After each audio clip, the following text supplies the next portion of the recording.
hepinize. Antin Kuntin Bakanlığı'nın çalışanları ya da Saatleri Ayarlama Enstitüsü'nün kendinden bezgin memurları. Umut kuşunu cebinde taşıyanlar, o kuşu serbest bıraktığında kanatlarına atlayıp dünyayı dolaşanlar, hayalbazlar, hayallerden vazgeçmeyenler ve umudu hiç terk etmeyenler. Hepinize merhaba. Efrasyap'tan hikayeleri okuyanlar, minare gölgesi satanlar, Davut tozu pazarlayanlar, kendisinden sıkılanlar. Hepinize merhaba. Bugün sessizliğin sesi olanlar, yağmurda ıslanmaktan korkmayanlar, yalnız kaldıklarında sıkılmayanlar, size de merhaba. Bugün yeni bir videoda size biraz böyle bir grafitilerin önünde, Brooklyn grafitilerin önünde biraz dünyada, Türkiye'de, pek Türkiye değil, orayı zaten biliyorsunuz, dünyada neler olduğunu anlatayım istiyorum. İlk durağımız Kaliforniya. Kaliforniya'da acayip bir evsizlik söz konusu. Yani pek çok insan San Francisco'da, Los Angeles'ta böyle büyük kolonilerle dışarıda yaşıyorlar. Vardır ya böyle felaket filmleri, dünyanın sonu gelir. İnsanlar böyle çadırlarda, sokaklarda yaşarlar. Aynen o durum. Şimdi buna yeni bir şey daha eklenmiş. Bir de böyle çok fazla alkolik olmayanlar, çok fazla kendini bu kadar kaybetmemiş olanlar da sokaklarda yaşıyor. Ama nerede yaşıyor? Karavanda yaşıyorlarmış. Böyle Stanford Üniversitesi ya da işte en aslında Silikon Vadisi'nin en elit yerlerinde tam 45 bin kişi karavanlarda yaşamaya başlamış. Bunun nedeni olarak da diyorlar ki paramız yok. Yani ev almak çok zor, mortgage yani taksit yapmak çok zor. Zaten bankalar vermiyor, vergiler çok yüksek. Şimdi Amerikalılar kara kara bu adamlara ne yapacağını düşünüyorlar. Çünkü diyorlar ki ya kardeşim yasak mı sonuçta şeyde yaşamak? Değil. Bir tek bunlar arka arkaya diziyorlar, büyük mahalleler oluşturuyorlar. Çok acayip. Bizde olmayan ama burada da yaşanan tuhaf durumlardan bir tanesi. Hoş geldiniz. Devam edelim haber yürüyüşümüze bakalım.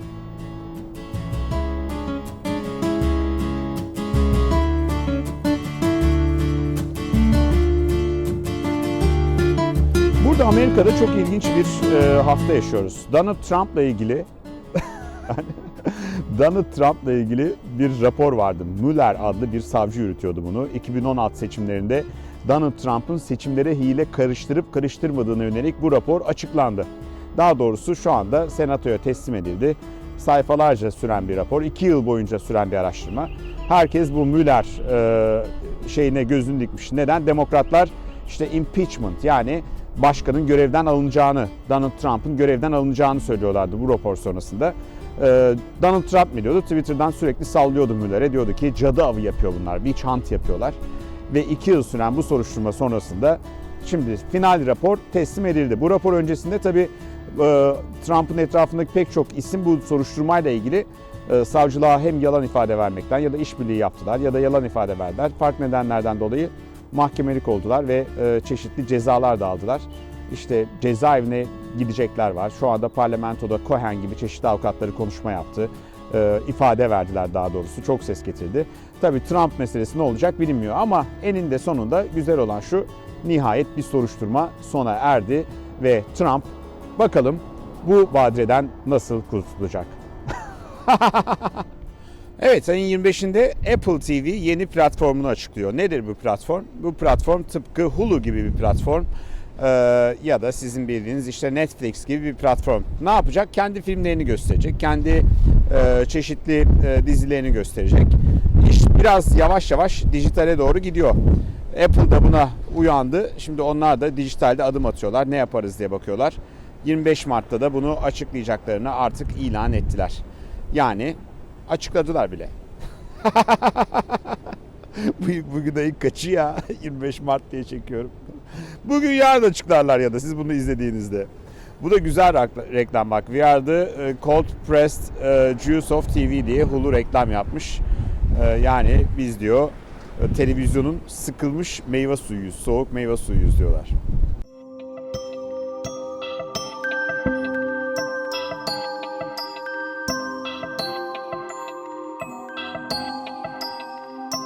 Geçen gün evde Apple TV'de Yozgat Blues'u buldum.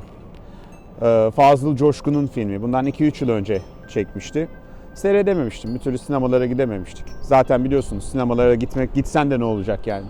Sadece yazın geçen güldürü film kliplerinin yer aldığı bir sinema evrenimiz var. Velhasıl Şahane film yapmış. Tabii filmi film yapan da özellikle Ercan Kesal'ın performansı. Ercan Kesal Çukur'dan, artık siz yeni kuşak Çukur'dan biliyor ama şu Türk sinemasının son zamanlardaki bence en önemli hem oyuncusu, hem senaristi, hem kendisi hem de eşi de Nazan Kesal da hem tiyatrocu, hem dizi oyuncusu, hem sinema oyuncusu. Şahane bir çift. Üstelik de doktor. Ercan Kesal'ın özellikle o peruklu hallerine bayıldım. Tabii Yozgat Blues'da bu Fransızca şansonlar da beni benden almadı değil açıkçası. Çok güzel film. Tavsiye ederim hepinize. Çok acayip bir belgesel seyrettim. Elizabeth Holmes adlı bir kadının hayat hikayesini anlatıyor. Nedir bu kadının alameti farikası derseniz, Termesos adında bir tane şirket kuruyor. Nerede? Silikon Vadisi'nde. Ve bu şirkete de diyor ki, normalde kan testleri var ya, işte bu kan testlerini biz diyor artık laboratuvarlarda yapmayacağız. Bir tane alet geliştirdik, o alette yapacaksınız. Hem de 3 tanesini 5 tanesini değil, ufacık bir tane tüp veriyor ve bunu işte parmağınıza batırıyor. Tam 200 tane ayrı test yapıyoruz diyor. HIV testi var, herpes testi var, Hermes testi var. Hermes mi kullanıyorsun, başka çanta mı diye test yapıyorlarmış. Neyse, bunu iddia ediyor kadın ve de acayip bir board kuruyor. James Mattis'ler, eski general, burada güvenlikten sorumlu bakan da hatırlarsanız. Murdoch'lar, Schultz'lar falan Amerika'nın önde gelenleriydi. Ve tam 9 milyar dolar para topluyor piyasadan. Fortune'un kapağında, bütün dergilerin kapağında işte yeni Steve Jobs bu kadın falan diye. Kadın da böyle bir tuhaf konuşuyor. Böyle alttan bakıyor, hiç kirpikleri oynamıyor falan. Gözleri açık bir şekilde. Şöyle sürekli böyle konuşan bir kadın. Böyle bir de alttan bir de ses tonu var. Merhaba, nasılsınız, nereden gidiyorsunuz, nereye gidiyorsunuz? Böyle bir kendi sesi de değil gibi. Velhasıl bu kadın da işte bu ünlü yatırımcılardan biri olan Schultz'un torununu işe alıyor. Adam böyle intern olarak, asistan olarak başlıyor. Kimyager. Kadın da zaten Stanford'dan 19 yaşındayken Stanford kimya bölümünü bırakmış. Yani var yani bir sürü ünlüler şimdi bırakıyorlar. İşte Steve Jobs oluyorlar ya da Zuckerberg oluyorlar ya da işte Bill Gates oluyorlar. Tam o yani Silikon Vadisi'nin bütün o standartlarına ya da klişelerine uyan bir kadın bu. Al takke ver külat 9 milyar dolar topluyorlar. Fakat gelin görün ki ortada ürün yok. Yani abi vaat ettiği hiçbir şey yapamıyor. Nitekim adamlarla konuşmuşlar bu şirkette çalışan kimyagerlerle. Mesela bir tane şey ürettiklerini söylüyorlar. Makine, ufak bir makine, güya Amerikan helikopterlerinde varmış. Askeri bölgelerde kullanılıyor ama hikaye, kadın atıyor. Tamamen para toplamak için. Aynı zamanda bir tane de Hindistan, Pakistan asıllı bir adamla da sevgili yapmış kendisine. İşte ve mesela şey anlatıyorlar, bunları denetlemeye geliyorlar. Biraz spoiler vereyim. Bunlar denetlenirken mesela adamlar kan testini koyuyor. Diyorlar ki gelin biz size bir tur attıralım. O sırada makine yapıyor. Diyor ki kimyager biz gidiyoruz alıyoruz. Manuel olarak yapıp makinenin içine koyuyoruz falan yani. 1000 tane numara. Velhasıl bütün bu numarayı da Wall Street Journal'dan bir gazeteci ortaya çıkartıyor. Bir ihbarın üzerine. Ve de kadının 9 milyar dolarlık bütün bu şeyi flash diye böyle bir plastik diyorum, kağıttan kuleler gibi bir anda yerle bir oluyor. Belgeseli müthiş kılan şu, buradaki insanların inancıyla ya da buradaki yatırımcıların inancıyla nasıl manipüle edeceğinizi gösteriyor. Yani bir kadının nasıl manipüle ettiğini, işte sarışın, mavi gözlü bir kadının nasıl manipüle edebildiğini gösteriyor ve 9 milyar dolar ya, az para değil yani. Robert Murdoch falan, bunlar dünyanın en cinleri güya. Adam çarpan adamları çarpılıyor kadına yani. 100 milyon, 150 milyon dolar parası batıyor. Kadın da şu anda rezil olmuş durumda. Şirket kapanmış. İşte 10 yıl boyunca sen artık hiçbir şey yapamazsın diyorlar. Ama yine de şimdi 9 milyar dolar para toplayanın cebine de birkaç yüz milyon dolar kalmıştır diye düşünüyorum. Hapse girmemiş mesela, o ilginç. Üstelik de yeni bir film çekiliyor kadın hakkında. Bütün bu dolandırıcılığı anlatan, bütün bu üç kağıdı anlatan bir film çekiyorlar. Orada da başrollerde tanıdık isimler var. Jennifer Lawrence var. Bu arada bir de dedikodu patlatayım. Jennifer Lawrence'la Adele dün gece burada bir tane gay bara gitmişler. Dağıtmışlar, sarhoşlar, dans ediyorlar. Pistin üzerinde birbirlerinin üzerine atlıyorlar. Bayağı eğlenmişler anlayacağınıza. Bu vesileyle onun da size bir dedikodusunu patlatmış olayım.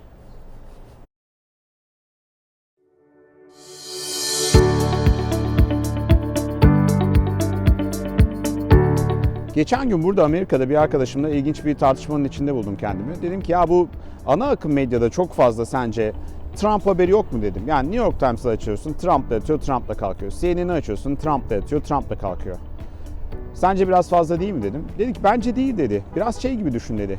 Acaba dedi Hitler'in ilk yıllarında basın dedi üzerine düşeni yapsa, yeterince Hitler'e tepki verse Hitler bu kadar büyüyebilir miydi? Bu antidemokratik yasaları hayata geçirebilir miydi? Bir faşist bir imparatorluk kurup 2. Dünya Savaşı'nı başlatabilir miydi dedi. Sustum ben de.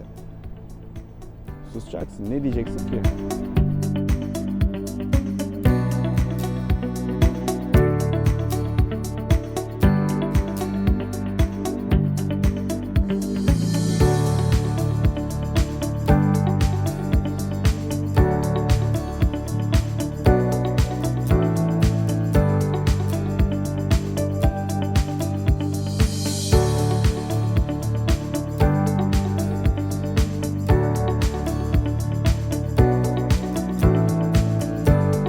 Geçtiğimiz hafta New York'ta bu yanımda gördüğünüz okullar gibi okullara giren, iyi okullara giren siyahi öğrencilerin sayısı açıklandı.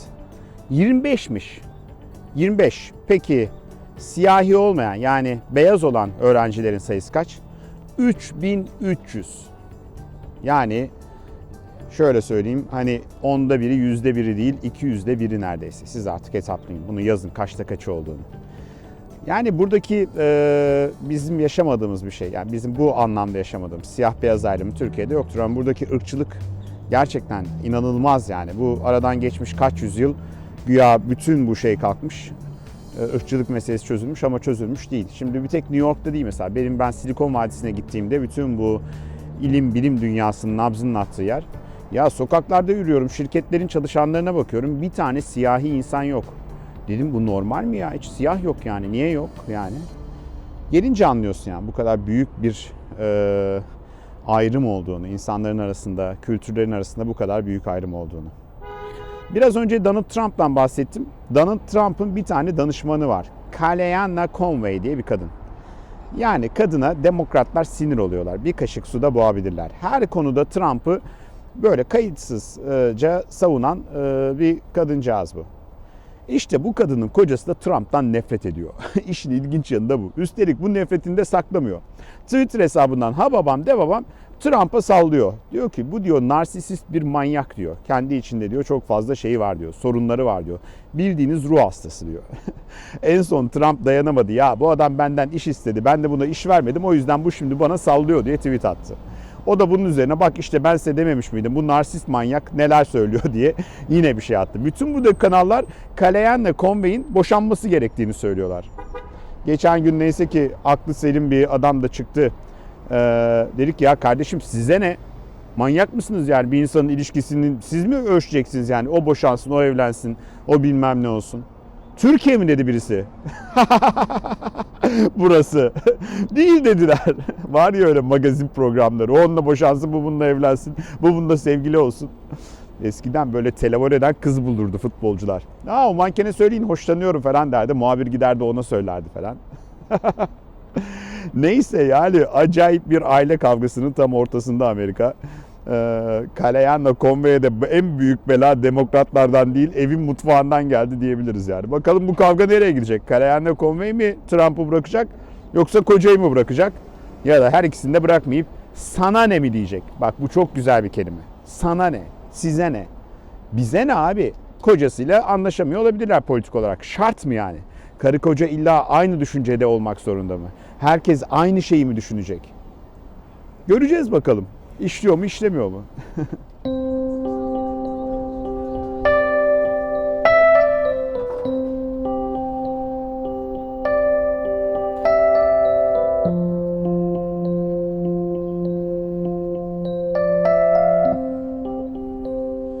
Bir süredir bizim Selçuk Hoca'nın yeni kitabına bakıyorum böyle. İşte Yetişin Çocuklar diye bir kitap yazmış.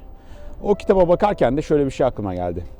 Ya hepimiz biz analar, babalar, evlat sahibi insanlar hep çocuklarımızı farklı farklı yetiştirmeye çalışıyoruz. Yani hep doğruyu bulmaya uğraşıyoruz. Onlara doğru yolu göstermeye çalışıyoruz. Bir şeyler öğretmekle ya da bir şeyleri öğretmeye çalışmakla geçiyor hayatımız. Oysa Çocuğunuz olunca şunu fark ediyorsunuz. Tek öğreten siz değilsiniz. O da size çok şey öğretiyor. Mesela benim oğlum şimdi 7 yaşına geliyor. 7 yaşına basacak önümüzdeki haftalarda. Ve düşündüm 7 yılda bana ne kattı, ne değişti? Şunu gördüm yani. Ben eski Cüneyt değilim artık Mavi'den sonra. Niye? Çünkü bana inanılmaz sabır etmeyi öğretti. Sebat etmeyi, sabır etmeyi, şükretmeyi öğretti mesela oğlum. Zamanı yavaşlatmayı, kendini bir yere ait hissetmeyi, bir amacının olmasını öğretti. Gerçek bir amacının. Ve bu amacın sadece işle, güçle alakalı olmadığını, bu amacın daha ulvi, daha bu dünyada varoluşumuzun bir nedeni olduğunu bana inandırdı. Fazlalıklarımı aldı diyebilirim yani oğlum benim. Bütün hayata dair fazlalıklarım. Kızmam, kızgınlıklarım, öfkelerim, o içimde tarifini yapamadığım, ismini koyamadığım çeşitli duyguları bir daha yaşatmaya başladı bana. Bazen bu hayatın içinde ya da şu günlük telaşımızda, koşturmacalımızda birçok şeyi unutabiliyoruz ama bir oğlunuz olduğu zaman, bir kızınız olduğu zaman, bir çocuğunuz olduğu zaman aslında bütün dünyanın çocukları da sizin olduğunu görüyorsunuz. O yüzden duygularınızı gizlememeye başlıyorsunuz. Daha sık ağlamaya başlıyorsunuz. Ağlamaktan korkmamaya başlıyorsunuz. Bir anlamda bütün dünyanın çok küçük bir mutluluğun peşinde, etrafında döndüğünü görüyorsunuz. Yani diyeceğim o ki eğer bir evladınız olduğu zaman sadece siz ona bir şeyler öğretmiyorsunuz. O da size çok şey öğretiyor. Tabii elbette görmeyi biliyorsanız, yoksa hikaye. Hepsi hikaye.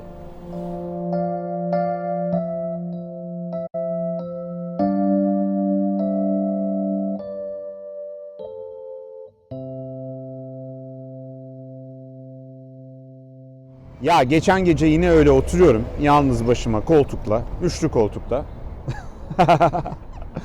Açtım elimi, aldım kumandayı. Dur dedim şöyle bir Türkiye'de geçen bir film seyredeyim. Bir tane buldum. Adı Holiday. Aa dedim ne güzel ya. Baktım nerede geçiyor bu Holiday?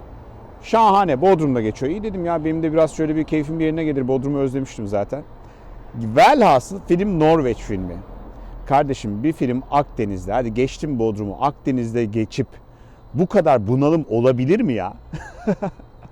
Bir tane Akdeniz şarkısı koy, bir tane eğlenceli, ne bileyim İbrahim Tatlıses'ten Akdeniz akşamlarını demiyoruz ama bir tane ne bileyim Yunanca bir Akdeniz şarkısı yok mudur kardeşim ya? Yok. Norveççe abuk sabuk şarkılar. Zaten ekip bunalımda. Herkes bunalımda yani. Film bunalımda zaten. Filmden bir çıktım ben, bitirdim filmi.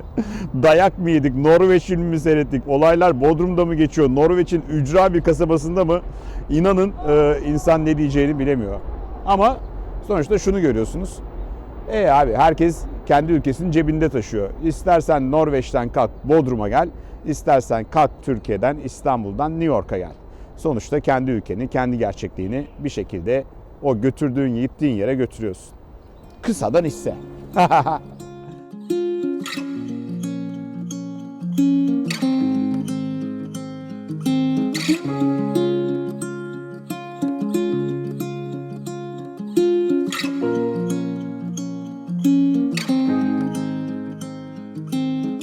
Son zamanlarda özellikle belki bizim yaş grubunda gözlemlediğim ilginç bir durum var. Bizim yaş grubu diyorum. Belki sizin yaş grubunda da var. 15-18 mi sizin yaş grubu?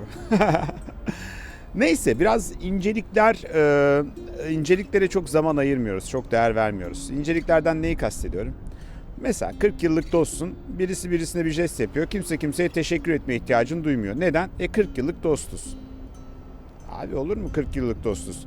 Niye 40 yıllık dostuz? Çünkü birbirimize olan inceliklerimizi kaybetmediğimiz için zaten 40 yıllık dostuz. Şimdi onu sen kaybedersen, birbirimizi ne bileyim üzerine eğilmeyi, gölge etmemeyi düşünmeye başlarsan ya düşünmemeye başlarsan ya da man kafalık etmeye başlarsan başlarım tükürürüm böyle 40 yıllık arkadaşlığın içine diyorsun ve çıkıyorsun o arkadaşlıktan. Çok sık görer oldum. O yüzden bilmem belki sizin çevrenizde de vardır.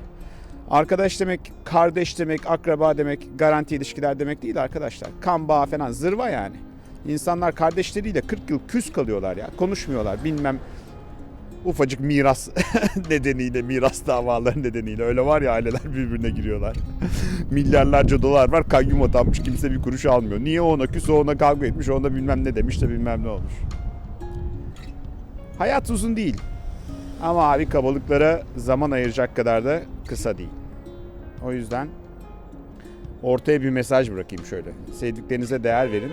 Değer verdiğiniz sevdiklerinize de o değeri gösterin. Çekinmeyin, utanmayın, korkmayın. Ayıp değildir yani. Tam tersi. O 40 yıllık dostluğu daha da büyütür, daha da geliştirir, daha da güçlendirir. Utanmayın. Biz sevgimizi gösteremiyoruz. Akşamleyin çocuklarını sevip kulağına seni seviyorum deyip sabahleyin çatık kaşta oturan bir ırkın ecdadıyız. Herkes için demiyorum ama genelde bu sevgisizlik, sevgiyi göstermek ayıp zannediliyor. Çok kadınsı bulunuyor. Çok zayıflık olarak gözüküyor. İncelikler de öyle yani. İnsanlar ince olabilir. Bu kim? Merhaba. Adam kayıda girdi ya. Adam kayıda trolledi. Ben de merhaba diyorum adama. Selamünaleyküm deseydim keşke. Çorumlu musun?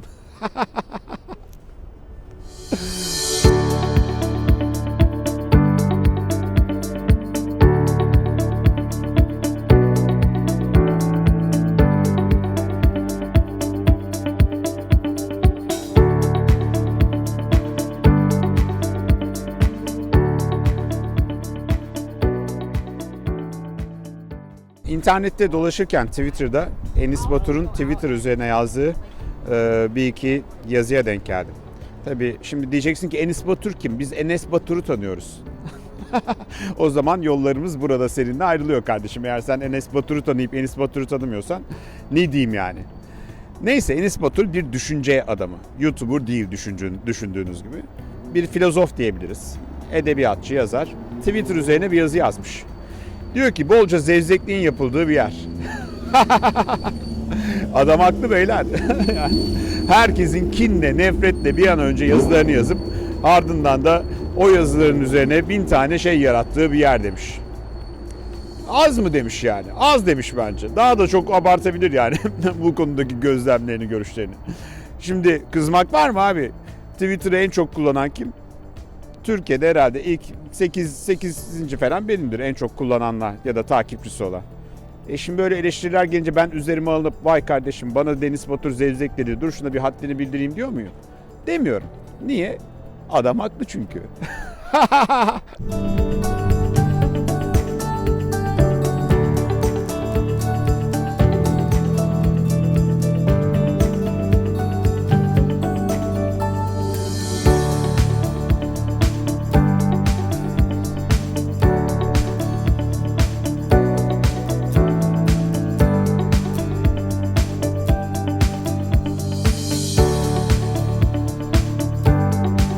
Ya şöyle bir fikrim var. Bilmem ne düşünürsünüz. Dostlarınızın, arkadaşlarınızın muhabbet derecesini ya da dostluk derecesini ölçmeniz için şahane bir test keşfettim. Çok kolay. Sosyal deney gibi bir şey. Oturuyorsun. Diyelim 40 yıllık arkadaşın, 50 yıllık arkadaşın. Aynı masadasınız. Herkesin de cebinde telefonlar var. Herkes de telefonları alıyor, masanın üzerine koyuyorlar. Eğer telefonların yüzü, yani görebileceğiniz gibi masanın üzerinde ters dönükse, masaya doğru bakıyorsa, yani sizin mesajları size gelen mesajları ya da herhangi birisi kendisine gelen mesajları okuyamıyorsa bilin ki abi iyi arkadaşlarla, iyi dostlarla berabersiniz ve muhabbet de süper iyi gidiyor. Eğer telefonların yüzü yukarıya bakıyorsa, herkesin de göz ucuyla bir anda gözü telefonlara gidiyorsa abi hemen tüyün o masadan. O masaya ait değilsiniz. O masadakiler de pek sizin hayatınıza ait değil. Siz de onların hayatına ait değilsiniz.